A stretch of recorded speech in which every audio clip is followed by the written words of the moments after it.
The crow would shake in fear as he looked up at Barou. "Are you sure? Do I really have to say this?" Barou would say, "Yes, you do." As the crow would then sigh and fly off. As Barou would walk to Nixon, as Luna would destroy Nixon over and over again, ripping him apart. But Nixon had the power of resurrection, as he would get up each time. It was Nixon's only power. However, he was an excellent sharpshooter, as he would pull out his steam musket and began to shoot the ground, as it bounced back and hit Luna in the arm. As then, Luna would then fall down with her arm broken. As then Nixon would say, "No matter how many times you strike me down, I will always get up. I am the Pope's weapon, the Pope's sword, and the Pope's shield. I will defend this land." As suddenly Barou would grab him from behind and rip him in half. As then Nixon would automatically phase back together. Barou would say, "I can end your resurrection, you know." Then Nixon would say, "Do it. Destroy me. In the name of the Lord, in the name of the Pope, I will die." As then Barou would say, "No, I have a better idea." As suddenly he would summon a force field around Nixon. Nixon would hit the force field. Nixon would start to scream, but no matter what he did, he could not get out of this. As Nixon would begin to panic, "Let me out, let me out, let me out," Barou would simply say, "No, I am not going to let you out until you see the truth. I can tell that there's memories there that have been erased or held back by the Pope." Barou would then reach his hand into the bubble and touch Nixon's face, as then the memories that were being held back were gone. As Nixon would simply sit there and not say a word, Barou would say, "You can think about it." As Barou and his army marched to the city, we then cut to the Pope, as the Pope was talking to one of his advisors. As the Pope would say, "I want to test how strong this King Ludendorff is to see if he's worth my time. With Barou coming in, I'm going to have to deal with the rebels soon. They were a great distraction for people, but that time is over. Send in the 5. The man would then nod, then walk off. As then the crow would fly by and say, "Pope, Pope, I have a message for you." The Pope would look at the crow and walk to it. "What is that?" Barou said, "Your head will be next." As then the Pope would grab the crow and say, "So you're doing work for him now, huh?" The crow would say, "No, I just. As then he dropped him to the floor and said, "Relax, I'm just messing with you. Anyway, I have a feeling that this war is going to drag on for a while. Why don't you just go and fight Barou? I could do that, but I want to see how strong he really is before I test him. I want to see if he's worthy to fight me. After all, I am God's sword, and I will not slaughter something that isn't worth my time." As then we cut to King Ludendorff. King Ludendorff and Commander Vanessa seized a massive city. Vanessa was a revolutionary who wanted to bring something new, a new system of government to the people, for the people. But Ludendorff wanted to bring back the old monarchy. The rebels were made up of the radicals and the monarchists, who were fighting together to get rid of the Pope. As they took the city, King Ludendorff would begin to give a speech.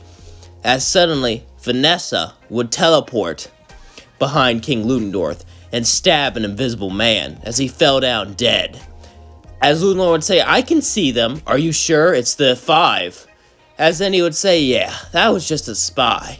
Come on out, 5. You can sit down, Vanessa." Vanessa would say, I told you to sit down." As Vanessa and King Ludendorff looked at each other, the commander would sit down. As suddenly 5 heroes would show up. One of them was a woman, big and strong, covered in metal. Her name was Iron Fist. As she walked up to King Ludendorff, "Are you prepared to say your prayers?" Ludendorff would say, "No, but I am prepared to bring back the monarchy, to bring back my rightful land. The monarchy shall rule again." She simply laughed and said, "You talk too much," as she punched him. The entire ground would shake as suddenly wind came off from her fist, destroying the mountain behind him. As then the king looked at her and said, "Are you done yet?" As then he slightly moved his hand, causing her to evaporate. As then he would say, "Who's my next enemy?" As then one of them turned into pure fire, the other pure electricity, as they both charged at King Ludendorff, shooting him with enough fire and electricity to burn down an entire city, with volts of electricity reaching up to the 100,000s. But King Ludendorff simply stood there and said, "Borin." As then he moved his hand, and punched them both to the grave. As then he walked up to the Nexorcist. As then he looked at him and began to summon waves of undead. If they charged at Ludendorff, Ludendorff would begin to destroy them by punch until he got up to him. As then he said, "I surrender." As the other two looked at him like a coward, suddenly the Nexorcist would pull out a weapon, destroying them both, blasting them with a steam pistol. Weaklings. They put all in offense and none in defense. King Luna would say, "Why would you surrender to me?" "Because I recognize the true king." As then he would bow. Vanessa would say, "He's clearly doing this so he lives. You can't trust him." King Ludendorff would say, "Hush now. I think he'll be a good addition to the army. What's your name?" He would smile and say, "Rex." As then we cut back to Barou. Barou was at the siege of the city as him and his men would take it over. As then he would look at Nixon. As Nixon would think back to his life. As we cut back to Nixon when he was a kid. Nixon was an ordinary child. He had a loving parents, a loving family. Unlike Barou, however, all that would change one day as he heard a knock on the door. As some priests came in. As his father would start to talk to him, Nixon would stay up in his room. As his mom would come up with tears in her eyes. "You've been chosen to be a hero." Nixon would say, "Really? A legendary hero?" As then he began to walk out. As the priest would take him away, he would meet the Pope. Nixon would be excited. The Pope has been a legend for their people for a long time. He was the one that defeated the Kaiser. He was the one that restored order, and he was the one who saved everyone. He would get to work for him. Nixon would say, "I can't wait to work for you. When am I going to see my parents again?" Nixon would say, "Your parents? You don't have parents. I created you." As then Nixon would say, "What are you talking about?" The Pope would then slowly touch his forehead, as he would instill magic inside of him and erase the memories of his parents, and put in fake ones that he was created by the Pope. After that, the Pope would then put Nixon through training to make him a master martial artist, and to give him the power to come back after death, no matter how many times he died. As then, we cut to present day. As Nixon would say, "I need to see my parents." "Barou, please," as suddenly the force field would disappear. Luna would say, "You really trust him?" "No, but I see those looks in his eyes. I know he has something to do, but first, I have an idea." As then, Barou would cast a spell on Luna. "Do you mind delivering a head for me?" As then Barou would look at Luna and say, "Ready?" She would say, "As ready as I ever been." As then he would chop off her head. As Nixon would say, "What are you doing?" Luna would then talk, "Relax. This spell makes it so I can live like this." As then Barou would give Nixon her head. "Tell him you destroyed one of my great chieftains. However, you were unable to defeat me. If I know the Pope, a head will definitely satisfy him.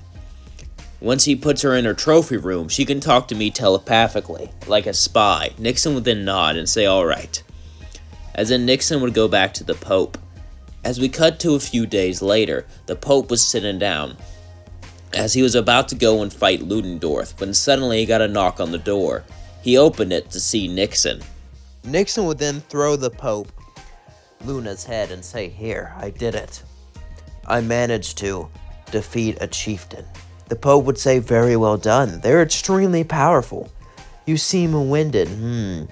The Pope would then check to see how many times he died today. "Ah, quite a bit. She took you down quite a bit, didn't she? Well, no matter.